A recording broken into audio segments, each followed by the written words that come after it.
that is what all the stories, the right-wing stories, are about. It's an invasion on our borders. It's an invasion on our lifestyle. It's an invasion on our religion.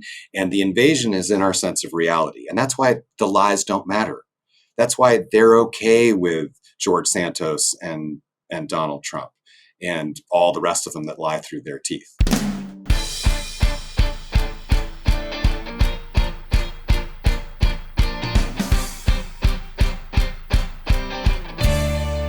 Hello, and welcome to the PoliticsGirl podcast. I'm your host, Lee McGowan. Let's get into it. Today's pod is a candid conversation with Oscar-nominated filmmaker Matthew Cook. And you might think, well, what does an Oscar-nominated filmmaker have to do with politics, babe? And I'd say, well, you don't know what kind of films he makes.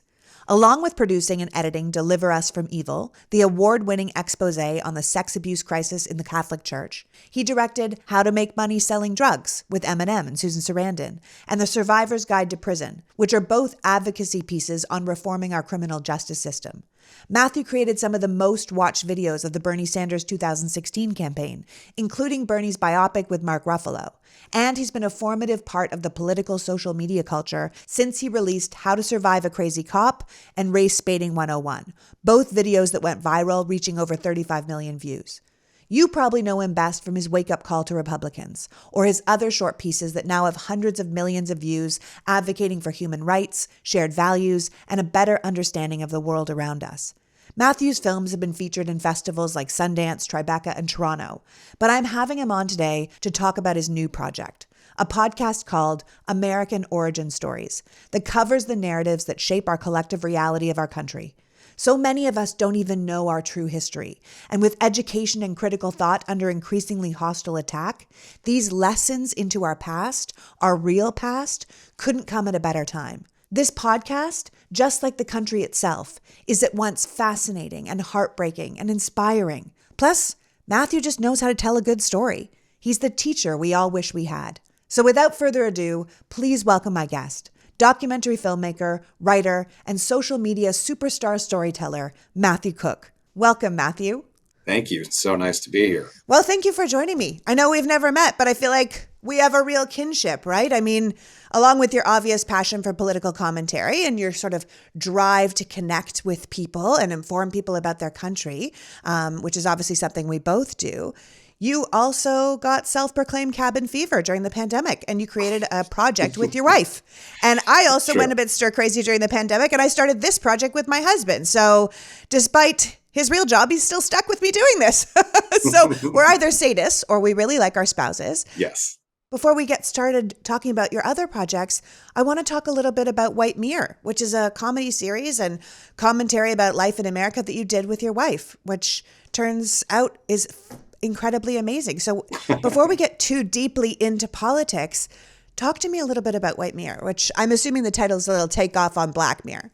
It is. It's supposed to make fun of Black Mirror and also white people, which my wife and I happen to be. What happened was COVID. We were stuck in the house and with each other and going totally nuts like everybody was.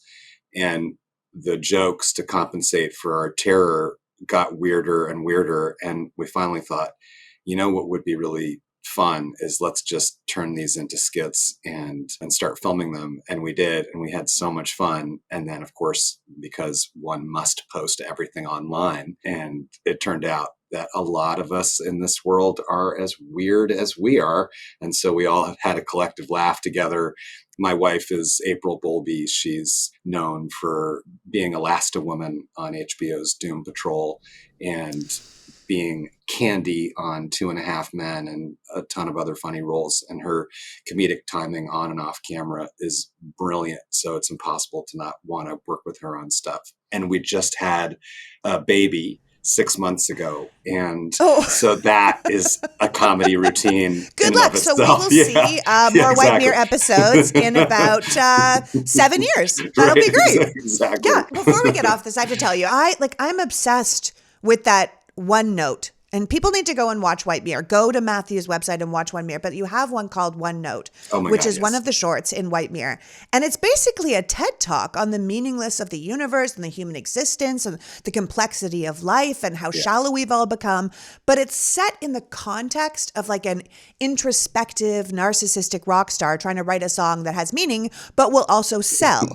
And there's literally a line after the producer, who's played by your wife, April, says, she's like, you got to dumb it down. And you say, if we dumb it down any further, we may as well microwave ourselves for dinner and be done with it because we're down to 3 notes. And she's like, less notes, which is why the piece is called One Note.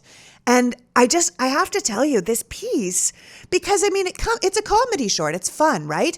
But you're asking really serious questions. Like, what if it's not about deliberately simplifying ourselves, so that we're at the education level of a bug, so we can sell bug food to the largest amount of insects? And I was like, dude, you put this in a comedy short? Like, this is brilliant. And I love your work because you have a way of just really relating to us, whether it's your podcast or your shorts. You have a way of bringing these kind of giant issues. You're almost like a modern day philosopher, but into a way that we can really absorb it. So I want to thank you for the work you did. Oh It's my really God. great. I appreciate that so much. That's One Note is truly one of the pieces that I'm most proud of because You should be. it was one of those things where I think we have these dreams in life that we give ourselves in whatever fields that we operate in, whether it's the arts or academics or anything really. And we go, God, wouldn't it be cool if? And I think I just set out a few of them of like, wouldn't it be great to make a musical about the artistic process that tries to grapple with commercialism versus humanity?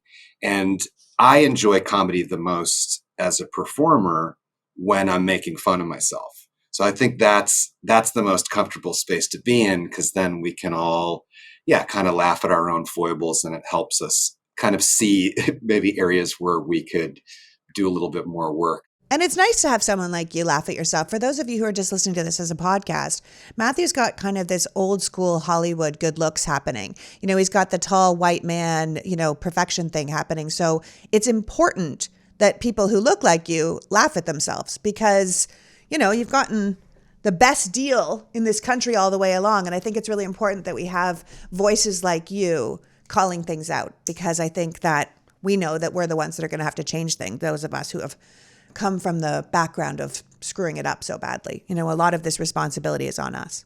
I appreciate you saying that we need to be out there as voices and modeling how to talk about things, because I think it can be really uncomfortable. It's such a huge topic to talk about whiteness. I think it's a modern invention in the way that we understand it, particularly in the United States.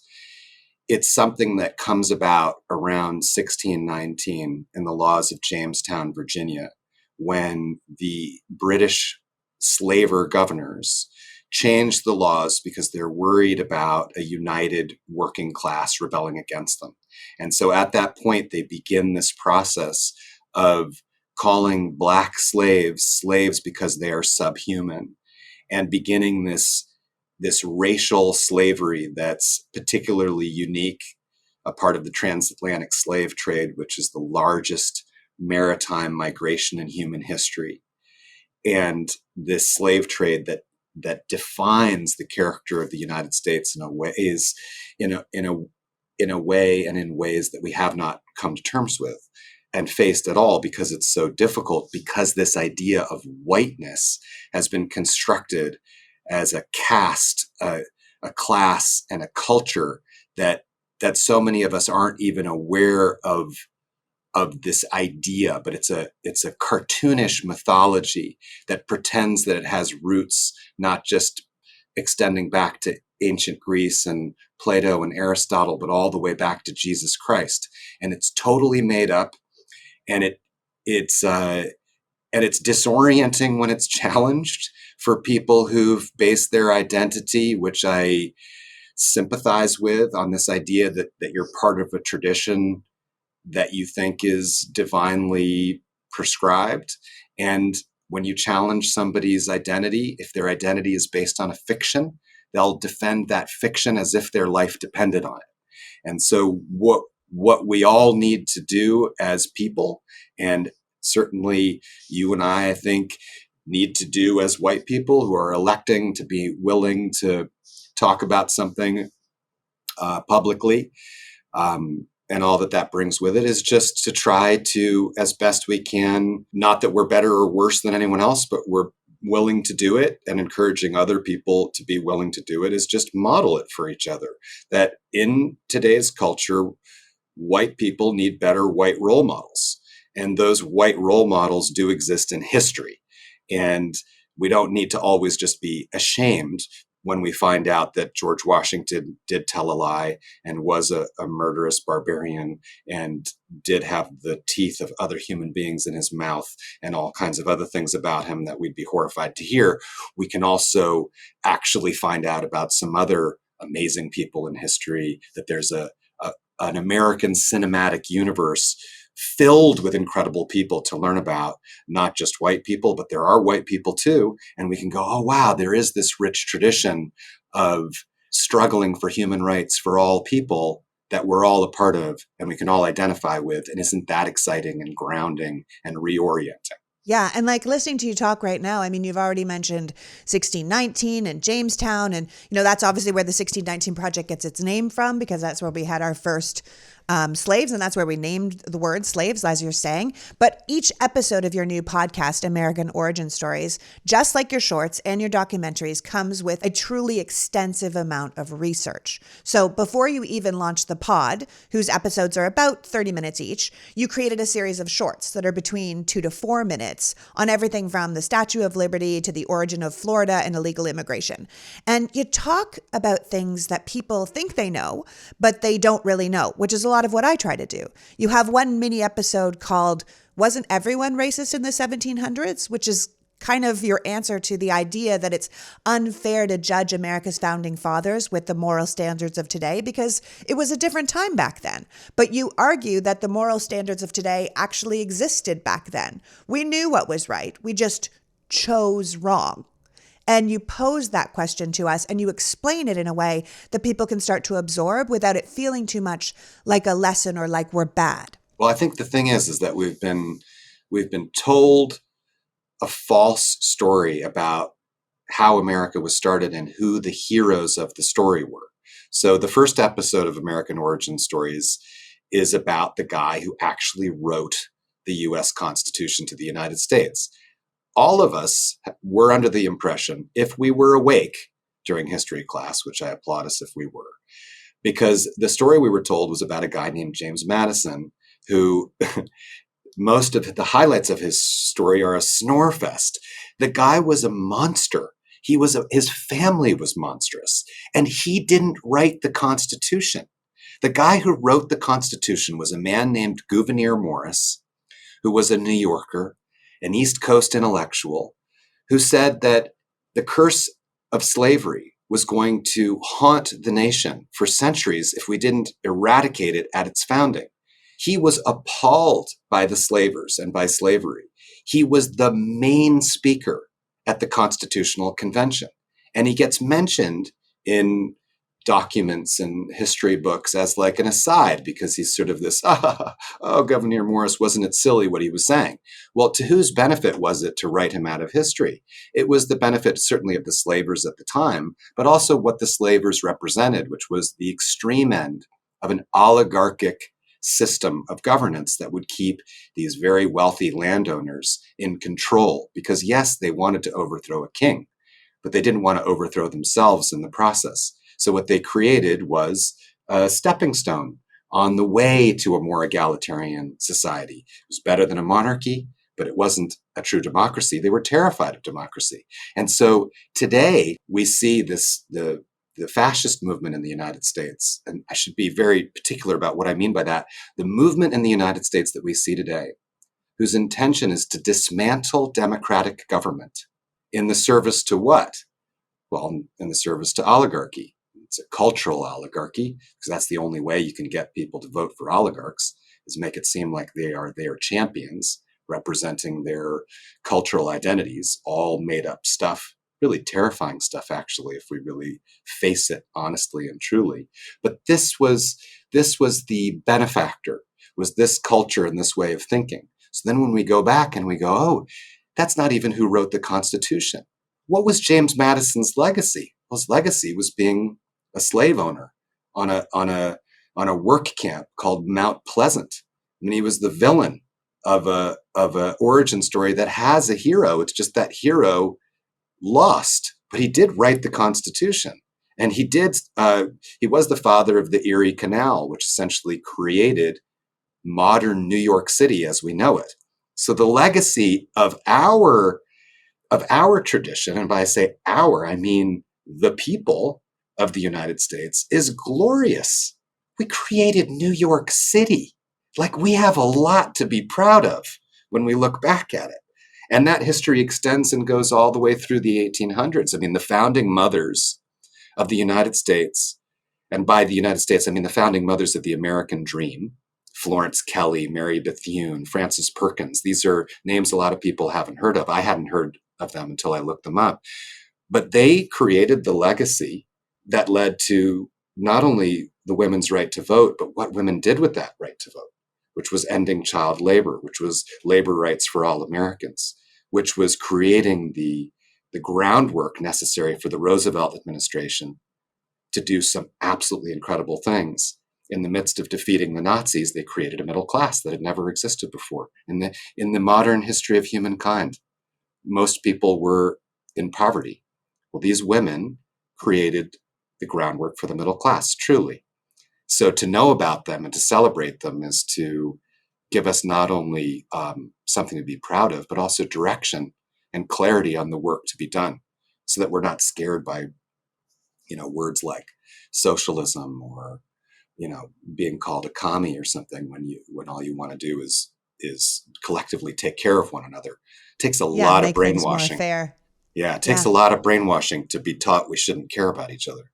I already love your work. I loved your work throughout the Trump years when you were doing videos to Republicans and videos about Earth Day and videos about Labor Day and explaining things to people, because I think people are really starving to actually know things, but they don't want to feel stupid. No one wants to feel stupid, and no one wants to feel like they're had the wool pulled over their eyes, and no one wants to feel bad about themselves, which I think is one of the reasons the sides that are trying to move us towards a fascist world are saying, like, here's an identity and you get to fit in and feel good about yourself. And like you're saying, that's what people hang on to, because they feel like, okay, well then I'm good. I think the Christians do it too. I'm a good person. Here's my identity. But when I listened to that first episode, The Ghost Who Wrote the US Constitution, it blew my mind, because I'm someone who studies American history and politics. And I didn't know who the ghost was, right? And all the amazing things that he'd done. And it goes back to this idea that we often hold up the wrong people to be remembered and sideline the ones that we should be acknowledging. And so I'm sure that's one of the reasons that drew you to these stories, because it reminds me of the conversation I had with Dahlia Lithwick when she had her new book come out, Lady Justice. And one of the stories she includes in that is the almost completely unknown Polly Murray, who was the human rights activist who wrote and would become the foundational writing for Thurgood Marshall's winning Brown v. Board of Education argument on segregation, who wrote what would become the central theory of gender equality for then lawyer Ruth Bader Ginsburg when she argued on the basis of sex. And Polly Murray was this Black woman, an activist, a prolific writer, an influencer, who was also a person who was very clear that they felt like a man trapped in a woman's body. And so despite their huge influence on society, this is not the kind of person we hold up in our history books, or the kind of person that if the Republicans get their way, we'll ever talk about in the future. And yet here are these people that live these truly amazing lives and change the world to make it a better place. And just like the protagonist in your ghost story, they don't make it into our history. And I find that fascinating. Is that what drew you to telling some of these stories? Yeah, I mean, I think, sometimes we go through our lives and we are doing various jobs and having different sorts of experiences, and we're like, man, my life is a random series of events that don't seem to have any connection. And then suddenly you go, oh, wait, this is really cool that I did that, because this enables me to do this and this and this. And, we're so in the dark about so much. And I think it's really important to remember how little we know and approach things from kind of a humble way, and not always take for granted that, the people that we trust and we look to for answers always know all the answers. And to do, I'm gingerly stepping into this area of saying, to do your research and to learn how to be discerning. And I think, like, one of the things that I experienced in the course of my random life is that I started out in my filmmaking career as an editor, as a long form editor. And what you do as a long form editor in storytelling is you look at an enormous amount of information. So, for example, your average narrative feature documentary film might be 90 minutes at the end of the day. But at the beginning of the day, it's 100 hours. So you're looking at an enormous amount of material that usually, whether you're the filmmaker yourself or you're working with other filmmakers, all of those stories seem really important. And so the decision to say, okay, this is the main character. These are the important moments of this main character's life. And this is where this happened. And we should show this moment where she did this and did that. And then at the end of your story, you go, okay, that's your story. That might be a true story, but by omission, there might be something in there that's actually much more important. And so my job as an editor for many, many years was to look at stories and go, actually, that's your main through line.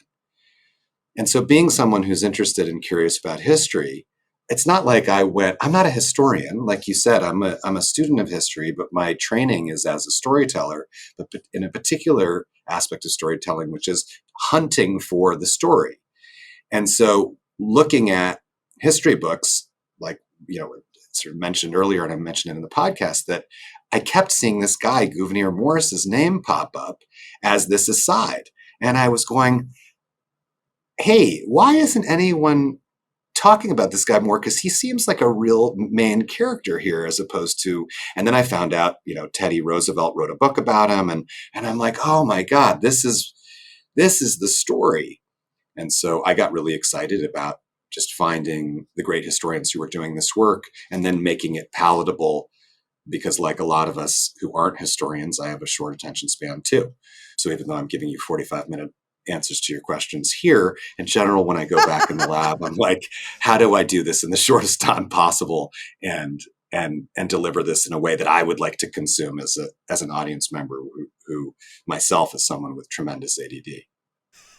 Well, that's the thing, though, right? I mean, the basic gist of the episode you wrote is about the man who actually wrote the Constitution, the first draft, but also the person that came up with the most famous preamble, "We the people of the United States," in order to form a more perfect union. And yet it's a name we're not familiar with. And you point out in your episode that by starting the Constitution with "We the people," this Gouverneur Morris, who most of us had never heard of, created a national identity that we still use today when we talk about what it means to be American. As you can probably tell, I love to know more about our history and think about our future and what we can do to make things better. These kind of conversations leave me hungry for more information. But I also just get hungry, and our sponsors today are here to help out with that. Green Chef is a California certified organic farmer's meal kit. Whether you're keto, paleo, vegan, vegetarian, gluten-free, or just looking to eat more balanced meals that you don't even have to think about or go shopping for, Green Chef offers a range of recipes to suit your preferences. They've just expanded their menu, so you can now choose from over 30 weekly recipes with the options to mix and match meals from different dietary preferences in the same box. So you can order vegan one day and something with beef the next. Their newest collection of recipes is called Protein Packed. People with high protein dairy preferences can choose from 3 weekly menu items that each include an average of 40 proteins per serving. Anything from Greek chicken salad with mint olive tapenade to enchilada spiced turkey bowls and almond crusted barramundi. And you can add to your weekly orders with their Green Market, a one-stop shop for quick breakfasts, brunch, and wholesome lunches. So shake off the cooking blues with easy-to-follow recipes that support whatever healthy lifestyle you're trying to follow. Green Chef recipes feature premium proteins, seasonal organic produce, and sustainably sourced seafood. It's the only meal kit that offsets 100% of the carbon footprint and plastics in every box. And right now, Green Chef has the most amazing deal. 60% off when you use the code PoliticsGirl60.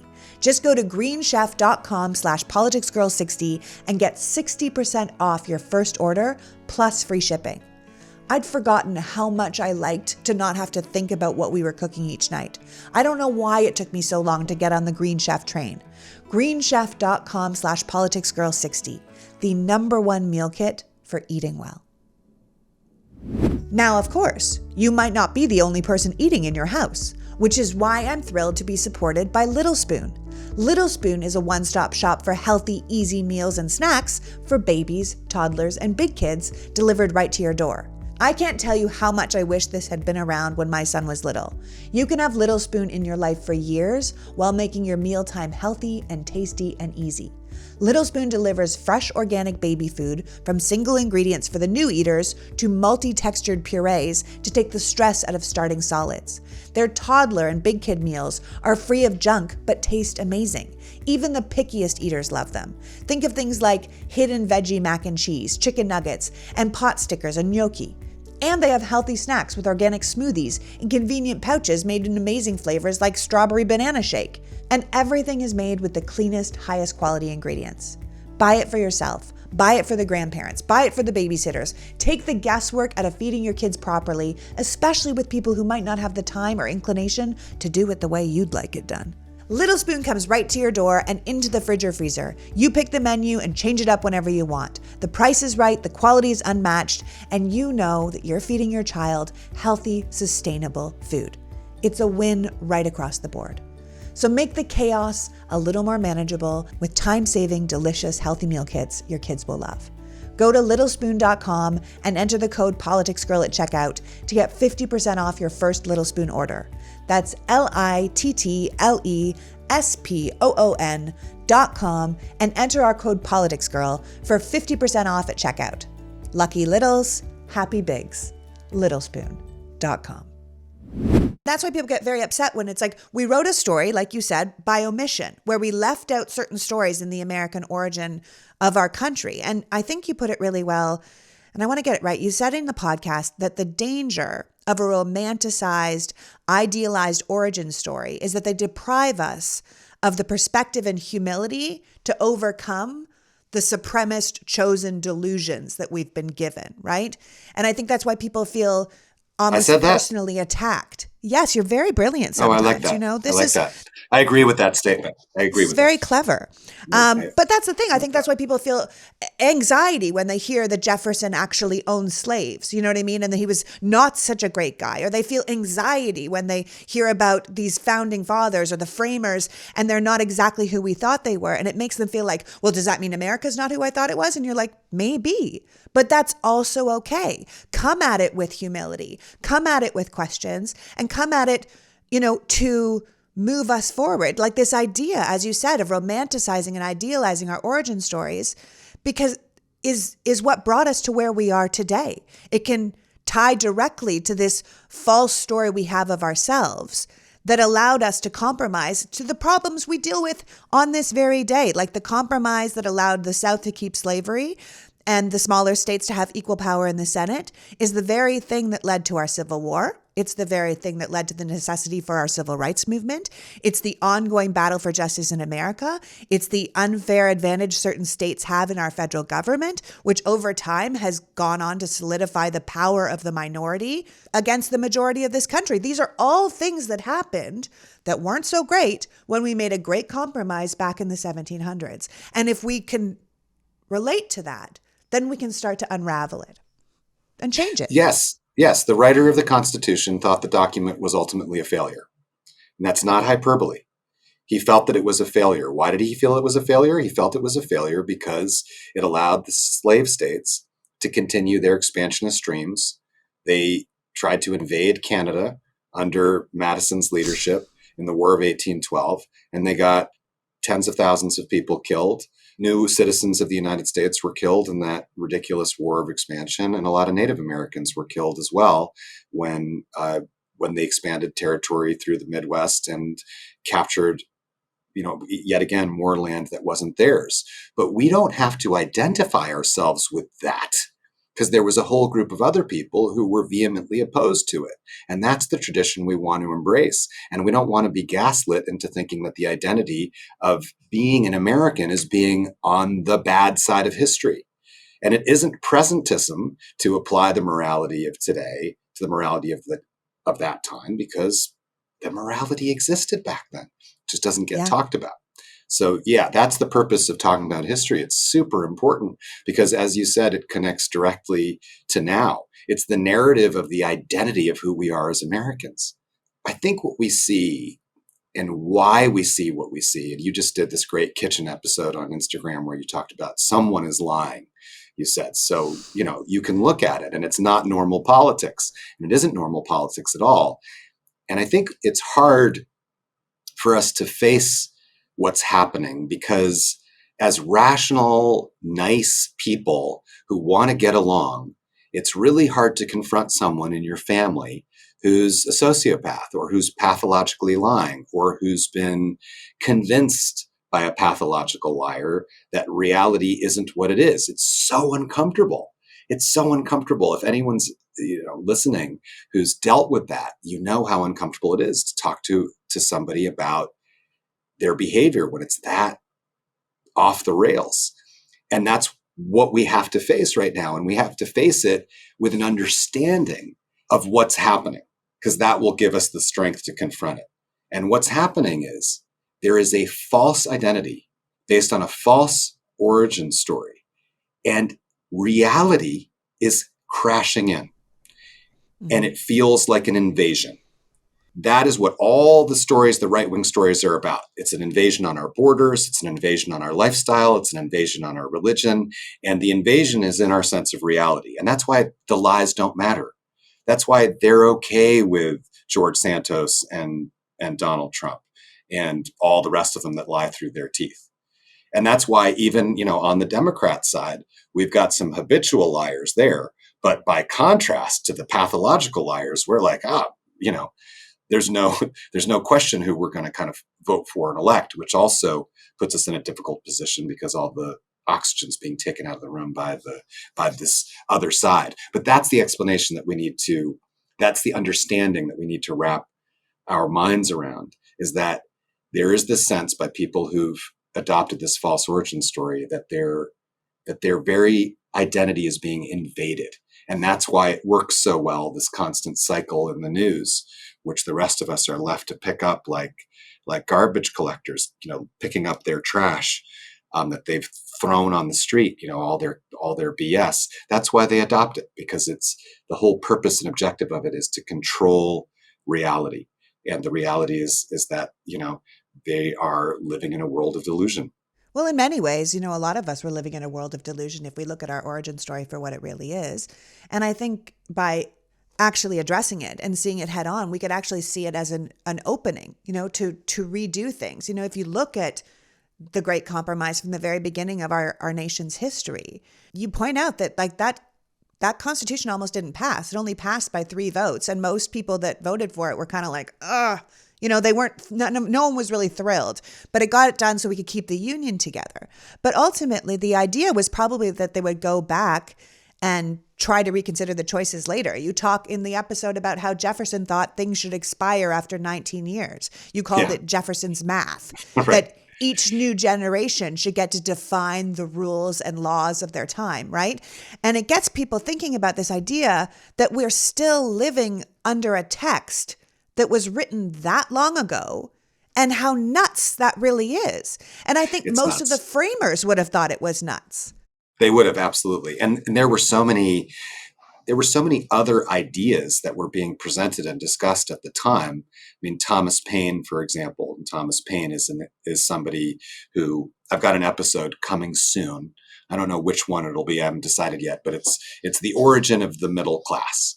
And it's just one of my favorite topics in general, because it is the American dream. The American dream is that we don't have to live in a feudal system, that you can maybe have a job that you like, that you can own a piece of property, that you can take care of your family, that your family can live there together, that you can make something of yourself, that you don't have to live in any type of slavery or wage slavery. I mean, this was all kind of new stuff. The motivation for people to buy into this idea of declaring independence from the king in the late 1700s was partially inspired by this guy, Thomas Paine, who wrote Common Sense, which was like the version of something going viral at the time. And everybody was reading Common Sense. Well, Thomas Paine also wrote another piece, little rant, about agrarian law, in which he basically says, look, as a human being who's born on the earth, we all kind of have rights to the land. And so if a property owner cultivates the land, they really ought to pay dividends on that land to any other human being who lives on the land, because we kind of all own the land. And isn't this a bit of a philosophical kind of quandary? And so if you read that text, what Thomas Paine is, the guy who motivated the independence of the United States, he's calling for a universal basic income. This is not a radical woke, someone just came up with it yesterday because they're entitled to something that they shouldn't be entitled to idea. This is common sense. Still, all human beings living on planet Earth probably have a entitlement to the resources of planet Earth, like air and water and land. And it sounds crazy, but it's not crazy. It's only crazy because we've been gaslit into thinking that you say something like that and you sound like a commie. But you don't. Commie. Socialist. Crazy. Oh my God, run. No, we should definitely just give it to 68 families. I think the earth belongs to them. They deserve it. I think that makes a lot more sense. It does. It does to me. I just think that we're sitting here with this knowledge, right? But then we have a Supreme Court making modern day judgments on originalist or textualist positions, right? That from the 1700s, basing on the Constitution. They're quoting people from the 1700s to justify taking modern citizens' rights. We have octogenarians in Congress who no longer have a real connection to the country as it is now and how much it's changed in the time they've been around. And yet they're the ones in charge of our laws, and the whole thing feels a bit broken. And yet, if we are really open-minded and we really look at our history, not the origin that we were told, but the real origin of our country, that's kind of how it was designed in the original compromise, right? Like That's right. We romanticize it, but it's working almost exactly as it was designed. Yes, correct. The system is working as designed. And James Madison wanted the Constitution to function. And when we say James Madison wanted the Constitution, let me be even more specific than that. James Madison and his fellow aristocratic landowners wanted to design a system of government that would keep landowners in power for generations to come. And as discussed in that first episode, he was very clear, and you can verify these quotes. They wanted a country that would never be in fear of a peasant class taking over. But just outside of these secret meetings were other people saying all kinds of stuff that made far more sense. And there were people in the meetings saying stuff that made more sense. Gouverneur Morris, like your ghost. We've been talking about the ghost. He was saying, look, rich people are always going to try to exploit poor people. So you need to quarantine them. You need to get them sequestered so you really can see where their motivations are. And not only that, you're going to want to make sure that they have all the incentives in the structure to behave with integrity, because without incentives, they won't. But also to the point of the kind of the discussion and the argument with those who kind of idealize this document that was written hundreds of years ago, mostly by slavers, is that there were other people at the time who they based their ideas on who had modern, more progressive ideas. So like economics, for example, a lot of conservatives talk about Adam Smith. It's like the father of modern economics. Even in Adam Smith, he's writing that people who control the means of production are going to try to exploit the labor class. Adam Smith, who is this guy that's always referenced, he sounds like a Marxist. Like these aren't crazy, wild ideas that in a marketplace driven by essentially what's like a gilded class of of entrepreneurs who figure out a way to get a lot of people to create wealth for them, that these people will compete.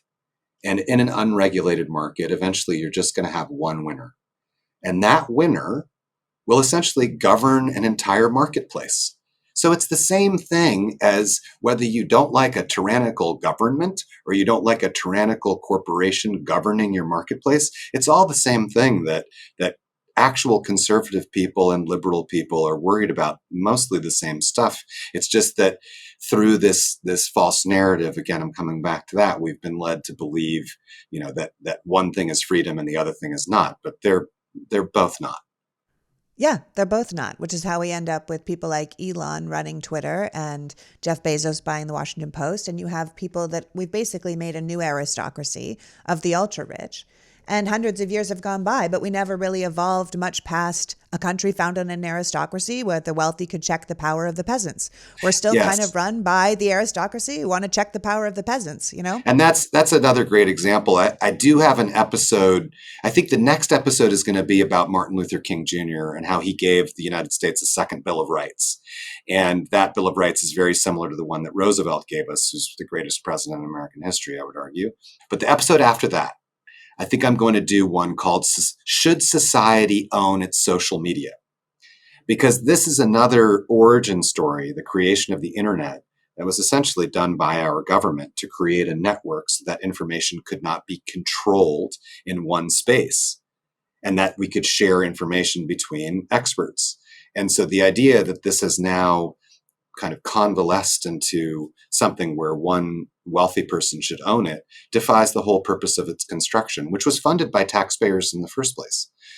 If we imagine for a moment that our social media profiles were similar to our cell phones, and that we had kind of like a phone number and a place to contact us, and that had some regulations around it, you could expect in an environment like that any social media profile could communicate with any other social media profile, just like your cell phone. The idea that there isn't universal standardization for the basic technologies that we've all agreed to use is a wild, new, radical idea. Imagine you buy a Ford truck, but you can only drive on Ford roads. That's what we have in social media today. It is the communist nightmare that everyone was worried about, where you don't own your own stuff, you rent it from a governing entity, you're forced to live within their environment, you don't control how you everything is secret. Like if you actually break down where it came from and where it is now, it's nightmarish. Like you follow that story and you're like, oh my God, we can't live like this. Elon, you're out anymore. Elon, you're gone. Well, that would be fine. Elon can be out. That would be fine. But see, here's the thing. This is why I love your work. And this is why people need to listen to your podcast, because you tell these stories, these big concept idea stories so incredibly eloquently, but with a conversational air and real humor. It's like you're really just talking to us. Like we're just having a conversation and you're telling me a great story and you're a real talent because you draw me in, And I said earlier, like, I kind of see you as this modern day philosopher. You have an eye for the aesthetic, which is why your videos and your films look so beautiful. But you're a filmmaker, right? And you're an editor first. So you know how to craft a story in a way that fits together. So even if your videos are just dialogue that you've written and you're performing, you make it feel intimate. The text feels authentic. And it's as if you're just sort of a conduit to the story rather than a performer performing. And it's a real gift. So before I have you go, what story do you think America's writing right now? Because you're talking about stuff that happened in the past. So what do you think people should be paying attention to and fighting against so people don't look back on us 200 years from now and think, boy, they really blew it? Oh my God. Okay. I think that where we are as a culture, how do I say this nicely? How do I say this in a way that doesn't make us feel more uncomfortable than we already are?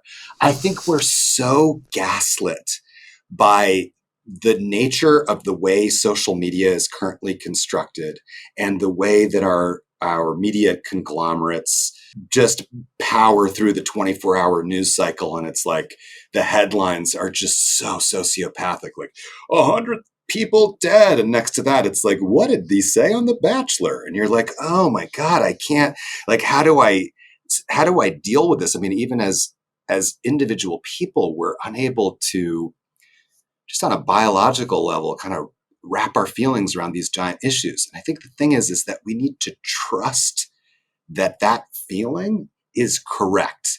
And I think about maybe 10 years from now, we're going to look back on this time and we're going to look at some of the social media practices as being far more dangerous than cigarettes or driving without a seatbelt or any of the things that we've outlawed and regulated. We are in a time where we're allowing the most powerful communications technology ever created in the history of humankind as we know it are being used like weapons grade psychological warfare to get us to feel in the most intense ways so that we click buttons for advertisers. And that's the model for how we communicate with each other. And so we have to create a defense against that and against all the stories that have been put around that make that seem okay. And so, there's a lot of discussion these days, especially younger generations of people who are now coming out and saying, like, we're anti-capitalist. And it's super, super scary. Like, what does that mean? What does that mean? And so I think the story, and what does that word even mean? And I think like the story that we need to be telling ourselves is we are part of, and this is how we began the conversation on this podcast. So this is going to be a good place to leave us off. There is one central story that's consistent now and all the way back to that mysterious beginning, whenever it may have been. And that is that humankind is in a struggle between, one note, materialism and human values.